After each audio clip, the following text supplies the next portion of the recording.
tiempos. Pero si esto está ya, se habla en el Apocalipsis, se habla también, está en la Sagrada Escritura, ¿por qué negar esto de los fines de los tiempos?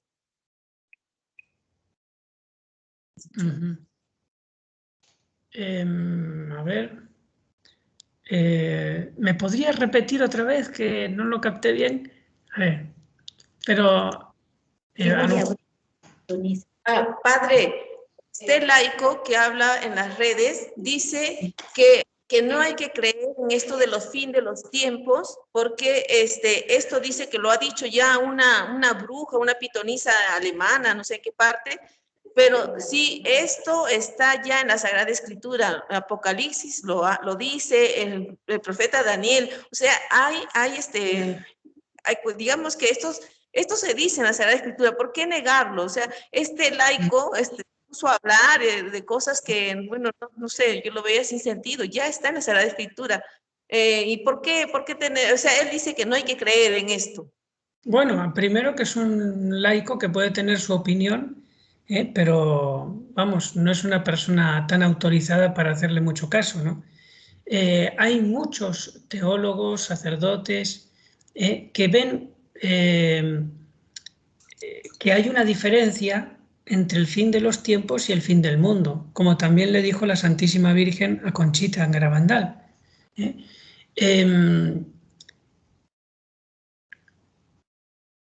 Por ejemplo, el mismo padre Fortea, muy conocido, dijo, y tiene videos en que lo dice, que ese periodo de paz que hay desde la tribulación del fin de los tiempos hasta el fin del mundo, esos 1000 años de los que habla el Apocalipsis capítulo 20, que es muy verosímil y que él se inclina a pensar eso. Y eso que antes lo veía con recelo, pero fíjense, una persona de la categoría de él, incluso también hay otros santos que hablan de ese periodo que separa el fin de los tiempos y el fin del mundo.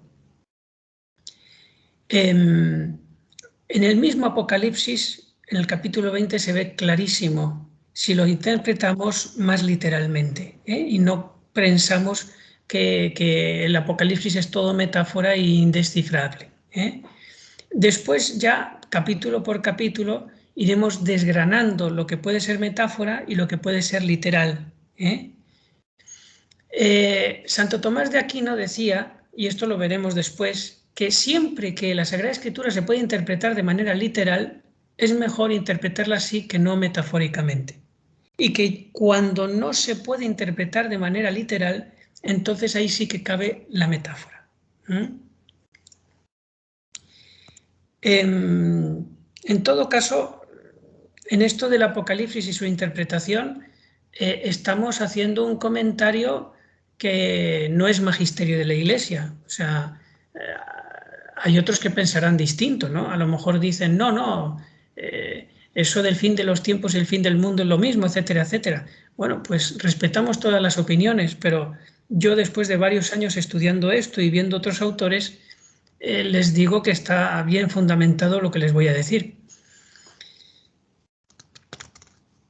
¿Cuáles son las fuentes del trabajo que he hecho? Bueno, primero, ante todo, la Sagrada Escritura, Antiguo y Nuevo Testamento, y luego de manera secundaria algunas revelaciones privadas que me han parecido de más peso, sobre todo las aprobadas por la Iglesia. Pero casi no las cito nada en el trabajo. A propósito, pues para que se vea que la fundamentación principal es la divina revelación pública, las Sagradas Escrituras. Y respecto al Antiguo Testamento, los libros de los profetas. Y de todos los profetas, el más apocalíptico, ¿saben cuál es? Ustedes que ya han visto varios videos. Daniel. El profeta Daniel es el más apocalíptico, el que más luces nos da sobre el futuro. Y en el Nuevo Testamento tenemos tres fuentes principales, que es el discurso apocalíptico de Jesucristo, en que mezcla la profecía de la destrucción de Jerusalén en el año 70, la del fin de los tiempos y la del fin del mundo. Lo mezcla, ¿no? Y por eso resulta algo complicado en la interpretación.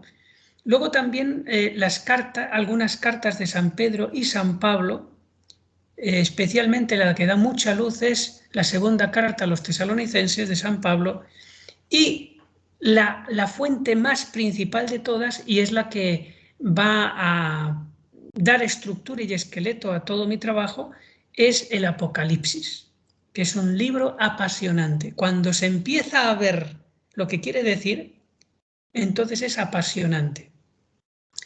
A la primera lectura muchos van a decir, pues no me entero de nada, como yo la primera vez que lo leí. Yo lo he leído varias veces.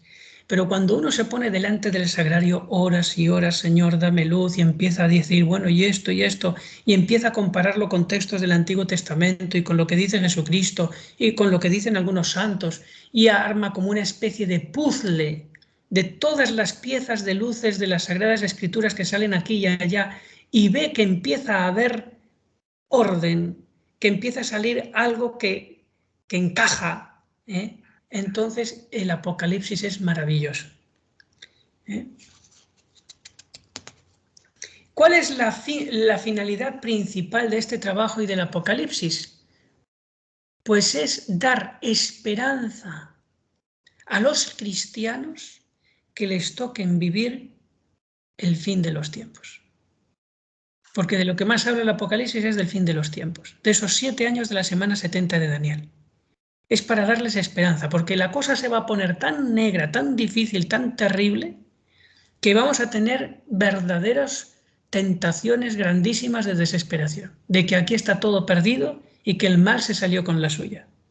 Pues para que no pensemos eso en medio de todo el dolor, está el Apocalipsis. Tranquilos, que aunque va a haber mucha sangre, muchos mártires, y el demonio se va a reír de ustedes, tranquilos que al final todo eso va a servir para que triunfe Dios más todavía, como pasó con la pasión de Cristo. A mayor pasión, mayor resurrección. Y por eso la Iglesia va a tener 1000 años de triunfo después de tanta sangre de mártires y lágrimas de cristianos que sobrevivan. Por eso, cuanto mayor sea durante la pasión de la Iglesia el dolor de los fieles, mayor va a ser después la resurrección y la salvación de las almas. Eso es lo que nos va a dar esperanza en esos momentos tan difíciles. Y más aún, como veremos más adelante, si alguien tiene miedo de morir, sepa que los que mueran mártires del anticristo van a ser los más beneficiados. Pero no les voy ahora a contar por qué, aunque creo que ya lo saben. Muy bien. Bueno, pues también a veces voy a citar el magisterio de la Iglesia, que es totalmente compatible esta explicación que yo voy a dar con el magisterio de la Iglesia. Totalmente compatible. No hay nada que vaya en contra de la fe ni del magisterio. También quiero decir que cuando ve uno todos estos videos del Apocalipsis y del fin de los tiempos, en muchos de ellos se tiende a atacar al Papa actual, o que si el Vaticano II no sé qué. Hay ese peligro de decir, no, ahora estamos mal por culpa de la jerarquía, pero vamos, es que ellos están mal y se han equivocado y no sé cuántos. Entonces, yo en este trabajo y en estas clases quiero ser muy respetuoso tanto del Papa actual, como de todos los papas, por supuesto, y del Concilio Vaticano II, que como decía Benedicto XVI, bien interpretado, hay que aceptarlo en toda su verdad, según la tradición anterior de la Iglesia. Modo de interpretación de las profecías de la Biblia. Miren, hay varios tipos de sentido literal de la Biblia. Entonces, primero, el que se puede entender al pie de la letra. Por ejemplo, si decimos Jesucristo multiplicó los panes y los peces. Bueno, pues eso se entiende al pie de la letra. Jesucristo multiplicó los panes y los peces. No fue una metáfora. El segundo modo del sentido literal es el que está disfrazado de una imagen o metáfora. Por ejemplo, cuando dice Jesucristo, yo soy la vid y vosotros los sarmientos. Claro, Jesucristo no es una vid, no es una planta. Nosotros no somos unos sarmientos de uvas. Es una metáfora. Es un sentido literal disfrazado de metáfora. Pero cuando dice Jesucristo, el que come mi carne y bebe mi sangre tiene vida eterna y yo lo resucitaré en el último día, ahí no es metáfora. Ahí es sentido literal puro y duro. El que come mi carne, la Eucaristía. Y tercero, el que va el sentido literal que a la vez se refiere a un hecho presente al profeta, como figura de algo que va a ocurrir en el futuro. Por ejemplo, con el ejemplo se entiende rápido.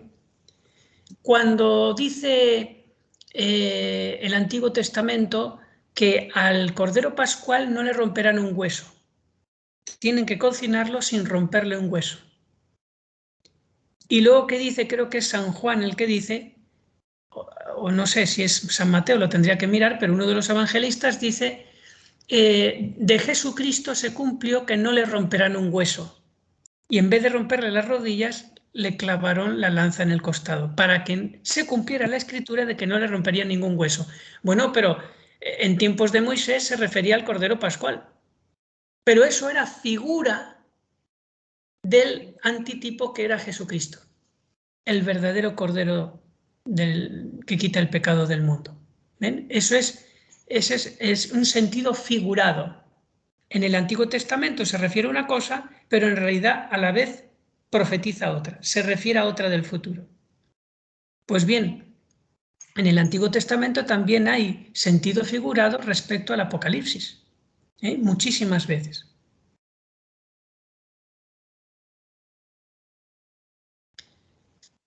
Entonces, como les dije antes, siempre que sea verosímil entender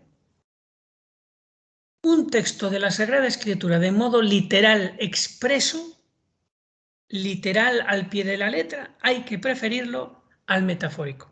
Y cuando no se puede entender en sentido literal, porque sería una barbaridad decir que Jesucristo es una vid, entonces ahí hay que acudir al sentido metafórico. Muy bien.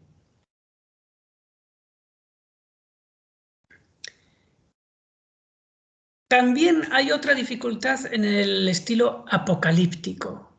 Es un estilo difícil, precisamente porque Dios no quiere decir las cosas tan claras, que ya digamos no lo sabemos todo y sabemos que a nosotros nos va a tocar, o ya, no. Dios a veces esconde las cosas bajo un lenguaje difícil para que solamente sus elegidos lo entiendan y no cualquier persona. Por eso dice el Evangelio que les hablaba en parábolas, pero a los discípulos se lo explicaba todo en privado. ¿Por qué les hablaba en parábolas? Es una manera de disfrazar la verdad para que solamente la conozcan aquellos que son dignos, aquellos que se lo merecen por su vida honesta, aquellos que Dios sabe que van a corresponder a esa palabra. Lo mismo pasa con el estilo apocalíptico. Es difícil porque Dios va a preferir que lo sepan solo sus amigos y no sus enemigos. Les voy a poner un ejemplo. Una de las dificultades del género profético es que de un versículo al siguiente puede estar cambiando totalmente el contexto y el suceso histórico. Ejemplo, cuando en Isaías capítulo 7 se dice que Dios dará a Israel una señal, acuérdense que era aquel rey, el rey de Judá, que veía que estaba rodeado de enemigos y entonces le dice el profeta Isaías, pide una señal al Señor. Y dice, no quiero tentar al Señor. Creo que era Acab. Y entonces, pues Dios por su cuenta os dará una señal de que no te van a destruir esos enemigos. Y dice, la Virgen está encinta. Esta señal de que la Virgen está encinta no se refiere a la señal de que los va a librar en ese momento de los enemigos, sino que es algo futuro. se refiere a la Virgen María que está encinta de Jesucristo.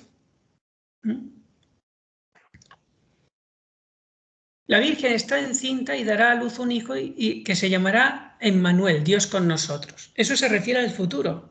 Pero inmediatamente al punto segundo siguiente, vuelve otra vez al presente. Deja el futuro y vuelve al presente y dice, comerá requesón con miel hasta que aprenda a rechazar el mal y a acoger el bien. Eso ya no se refiere a Jesucristo.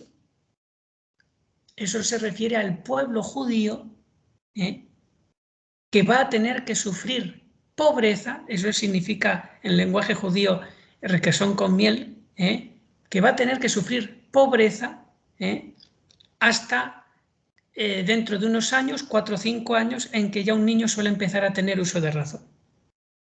Y ahí, entonces, precisamente ahí, sus enemigos del norte serán destruidos. O sea que el género apocalíptico, como digo, es difícil porque salta de una frase a otra a lo mejor miles de años.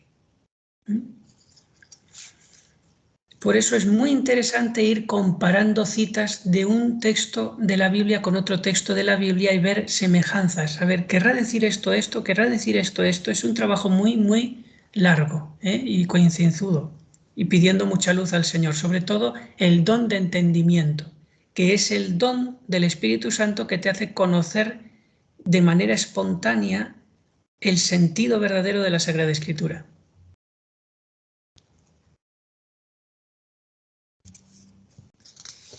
Muy bien. ¿Alguna pregunta? Sí.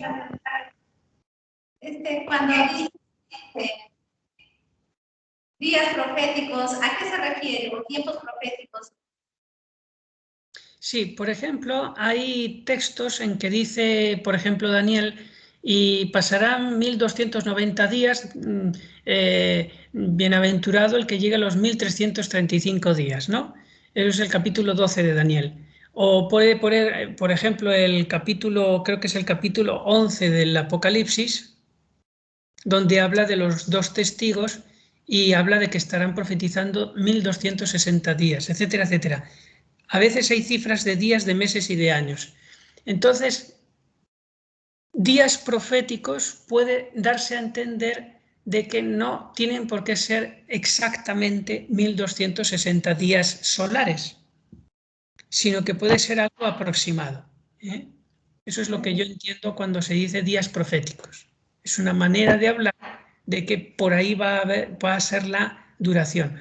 Incluso también puede ocurrir que lo que el profeta dice semanas, en realidad son años, semanas de años, y cada día equivale a un año, que es el caso de la profecía de Daniel, de las 70 semanas de Daniel, se refiere a 490 años, 70 semanas de Daniel, ¿no? Entonces, las 69 primeras semanas se interrumpen en el momento en que se refiere a la muerte y resurrección de Jesucristo, y la semana 70 todavía no ha ocurrido, que es el fin de los tiempos, que todavía no ha llegado, que son los 7 años en que va a triunfar el anticristo y va a ser la pasión de la Iglesia. Por eso las cifras de días o de meses o incluso de años son proféticas, es decir, no se pueden entender matemáticamente.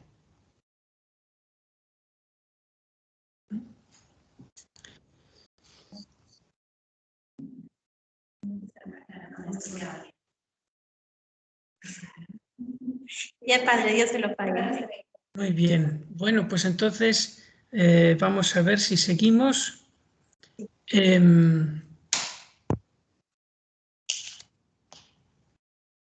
Podemos ya adelantar un poquito los acontecimientos, pero me gusta primero hablar de los acontecimientos ya pasados, en el que habla el Antiguo Testamento, que son como, diríamos, los cimientos de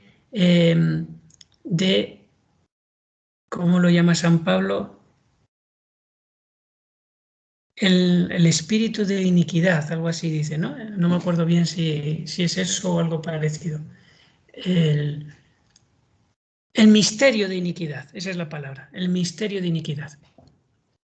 Eso ya tiene sus raíces desde el pecado de Adán, el pecado original de Adán y Eva, pero el profeta Daniel ya empieza a ponerle nombres y apellidos a esa civilización del anticristo que se va, diríamos, formando desde tiempos antiguos.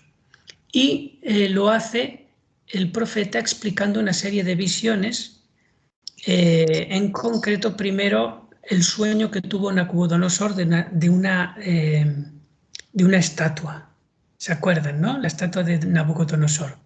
Entonces dice que Nabucodonosor vio una estatua que tenía la cabeza de oro, el pecho de plata, el vientre de bronce y las piernas de hierro y los pies de hierro mezclado con barro. ¿Se acuerdan? Sí. Entonces les pregunto, a ver, que creo que ustedes ya han visto algo antes, a ver, ¿quién es la cabeza de oro? ¿Qué imperio es la cabeza de oro? El babilónico, decía. Eso es, Babilonia, muy bien. Pero el poder de Babilonia después pasó a otro pueblo que es el pecho de plata. ¿Quién es? Grecia. Grecia, el imperio griego de Alejandro Magno, muy bien. Y después del pecho de plata viene el vientre de bronce. ¿Quién es? Los medos y persas. Ah, no, perdón, nos hemos equivocado, ¿eh? El pecho de plata son los medos y persas, ¿eh? Y luego viene el imperio griego de Alejandro Magno, que es el vientre de bronce, ¿eh? Y después, ¿quiénes son las piernas de hierro? El imperio romano. El imperio romano, que se divide en dos, por eso dos piernas de hierro, que son el imperio de Oriente y el imperio de Occidente. Muy bien. ¿Y qué significan esos pies mezclados de hierro y barro? Que son frágiles. Sí, pero se refiere a la época actual. Es decir, el imperio romano dejó en herencia a la cultura europea, que después se extendió a muchos otros países, sobre todo América, lo que llamaban el derecho romano. ¿Eh? Esa civilización del derecho romano sobrevivió a Roma, ¿eh? Y muchos estados, incluso americanos, han copiado mucho de ese derecho romano. Entonces, esos pies de hierro mezclado con barro es eso que nos ha dejado de hierro el Imperio Romano mezclado con el barro, porque estamos divididos por fronteras. Entonces tenemos cierta debilidad, porque ya no es solo un imperio, sino que son muchos países distintos. No como antes, que el Imperio Romano era solo un país y muy grande, ¿no? Entonces, la época de los pies de hierro mezclado con barro es la nuestra. Y en esa época es cuando aparece una piedra sin intervención humana que va rodando, rodando, rodando, choca en los pies de la época nuestra, de los pies de hierro mezclado con barro, choca y se destruye toda la estatua. ¿Cuándo es el momento en que va a chocar esa piedra con esos pies que son la época actual? ¿Cuándo es el momento que va a ocurrir eso? En que va a ser destruida toda esa civilización del anticristo.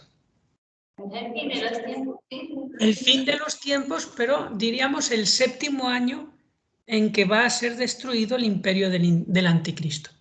Ahí es donde la roca va a chocar, y ya los diré cómo. Los santos hablan de los 3 días de tinieblas. Ahí van a caer y morir todos los que han perseverado en su iniquidad contra Jesucristo y su iglesia. Y entonces después ya vendrá el triunfo de la iglesia, ¿no? Durante 1000 años. ¿Y quién es esa piedra sin intervención humana que va rodando y llega a chocar contra esos pies? ¿Quién? El Señor.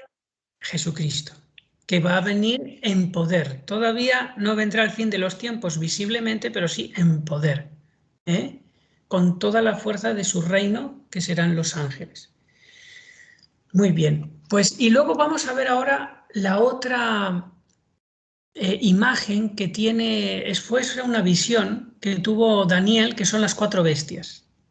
¿Se acuerdan que la primera bestia era un león? La segunda,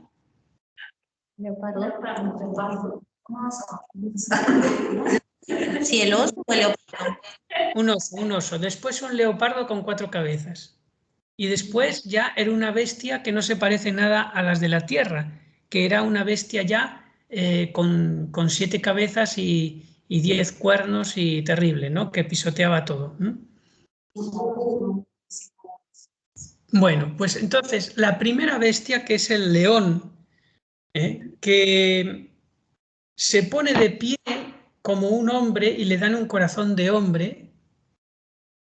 ¿Cuál es ese imperio que se humaniza, que parece que se vuelve bueno? ¿Cuál es ese imperio? Ah, Sabemos. estamos hablando del Antiguo Testamento. Ah, Tengan en cuenta que esa visión la tuvo Daniel ya cuando estaba a punto de desaparecer el imperio babilónico, por lo tanto no se refiere a la cabeza de oro de Nabucodonosor. No se refiere a esa, muchos ahí se equivocan, pero no se refiere a esa. El león que se pone de pie y tiene un corazón de hombre es un imperio que tuvo misericordia del pueblo judío y les dejó salir para construir su templo y Jerusalén. ¿Cuál fue? Los medos y persas. Tiro. Los medos y persas, que es el pecho de plata. Y ahora sí que van a acertar con todas, porque si el león es el imperio medo-persa, que les dejó salir a los judíos, la siguiente bestia, que es el oso con 3 costillas en la boca, ¿quién es? ¿Qué imperio es? Orco Epifanes. El imperio griego, muy bien, el imperio griego. Epifanes, Antíoco IV Epifanes era un rey griego que hizo mucho daño a los judíos en tiempo de los macabeos. Pues bien, ese oso se parece mucho al imperio griego porque tiene 3 costillas en la boca, porque el imperio griego consiguió destruir 3 imperios: el egipcio, el medo y el persa. Y después del imperio griego viene otra bestia que es un leopardo con 4 cabezas. ¿Cuál es ese imperio? El romano. El romano, muy bien. ¿Y por qué sale el leopardo con 4 cabezas? ¿Por qué las 4 cabezas? Porque en tiempo de Diocleciano, a finales del siglo III, en el 290 y tantos, el emperador Diocleciano romano dividió el imperio romano en 4 grandes regiones, poniendo 2 Augustos y 2 Césares. Y coincide también con que el emperador Diocleciano fue el más terrible perseguidor de los cristianos. De todos los emperadores fue el peor de todos, el que más hizo daño. Entonces ese es el leopardo con 4 cabezas. Y después de ese leopardo con 4 cabezas aparece ya la bestia más terrible de todas, que ya no se parece a ningún animal y que tenía varias cabezas y varios cuernos. Y dice Daniel que le sale uno que decía blasfemias. ¿Quién es ese imperio? Ese será el imperio de ahora, padre, y el anticristo. Bueno, lo que ha dicho al final sí, lo de antes no tanto. Es el imperio del anticristo, que va a tener durante los 7 años que va a durar su imperio. Desde la guerra, que todavía no ha ocurrido, pero puede ocurrir pronto, desde la Tercera Guerra Mundial hasta los 3 días de tinieblas en que acabará Dios con todos los malos, en esos 7 años en que va a triunfar el anticristo, es cuando se va a manifestar la 4ª bestia de Daniel.